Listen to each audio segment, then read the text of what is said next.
नमस्कार मित्रों, कुंडली दर्शन 8 में आप लोगों का स्वागत है। मित्रों, आज का विषय है गिलहरी के पीठ पर 3 रेखाएं कैसे बनी। आइए इसी पर चर्चा करते हैं। राम सेतु निर्माण हो रहा था। श्री राम ने सुग्रीव तथा विभीषण को पत्थर लाने के लिए रोक दिया। आप दोनों केवल निर्माण को देखें और वानरों को प्रोत्साहित करते रहें। विभीषण के चारों मंत्री पर्वत ढोने में लग गए थे। हनुमान जी भी पर्वत लेकर नील को देने चले तो देखा कि अब तक बने सेतु पर नन्ही गिलहरी चढ़ाई है। हनुमान जी ने डांटा, सेतु पर मत आओ, दिखता नहीं है कि बानर पर्वत लिए दौड़े आते हैं। किसी का भी पैर तुम पर पड़ सकता है। अपने रक्त से सेतु को अपवित्र करना है तुम्हें। नन्ही गिलहरी ने पूंछ हिलाई, केस फुलाए, पूंछ के बल पर बैठकर 2 पैरों पर खड़ी होकर हनुमान जी को भी डांट दिया। तुम अकेले ने परम पुरुषोत्तम की सेवा का ठेका लिया है। जिसमें बल नहीं है उसे अपनी थोड़ी सी शक्ति के अनुसार उनकी सेवा का अस्तित्व नहीं है। हनुमान जी चकित होकर बोले, तुम उनकी क्या सेवा कर सकती हो? तुम्हें दिखता नहीं 2 पत्थरों के बीच कितनी खाली जगह है? तुम्हें पता नहीं इस पर से उन सर्वेश को चलना है?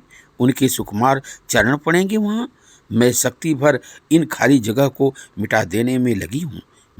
मेरे तुम्हारे समान शक्तिशाली तो हाथ नहीं है। सागर जल में शरीर भिगाकर लोटपोट होकर थोड़ी रेत अपने केसों से ला पाती हूँ।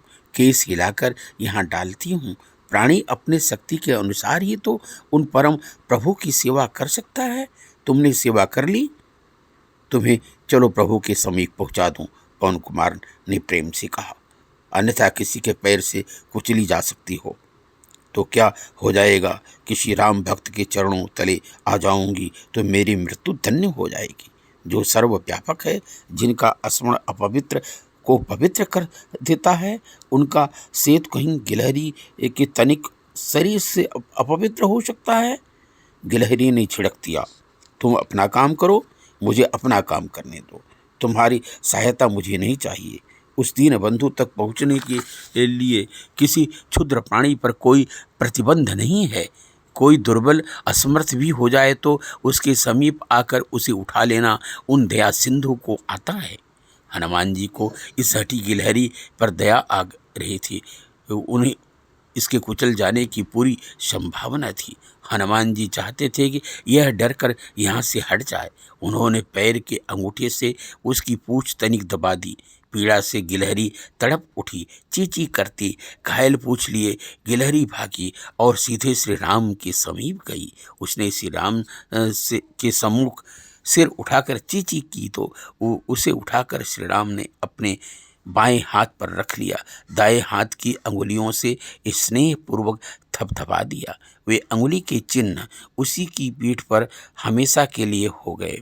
उस गिलहरी में ही नहीं बल्कि उसकी पूरी वंश परंपरा में 3 रेखाएं बन गई। भगवान राम ने कहा, तुम नन्ही सी जान के में ये रेखाएं देखकर लोग मुझे याद करेंगे और मेरे परम भक्त का मानकर तुम्हें सदैव अच्छी दृष्टि से देखेंगे और तुम्हें धन्य कहेंगे। मित्रों, अभी आप लोगों ने सुना गिलहरी के पीठ पर 3 रेखाएं कैसे बनी। अच्छा लगा हो तो लाइक सब्सक्राइब करें। धन्यवाद।